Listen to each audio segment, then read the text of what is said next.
Доброго дня. Павел, заступник пані Світлани Сікорської. Для вас програма. Я вельмі вдячна за гэты візит.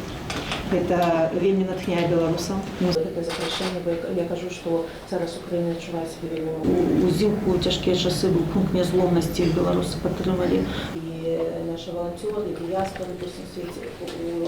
Вось гэта пытанне было б вырашана, больш і больш беларусаў змаглі прыязджаць. Можа пачацца эскалацыя, мы гэта таксама бачым. Нашы ёсць арганізацыі, якія... У нас ёсць сістэма верыфікацыі людзей, тут мы маглі бы дапамагчы, каб Ёсць сістэма верыфікацыі людзей, тут мы маглі бы дапамагчы, каб можам вам дапамагчы.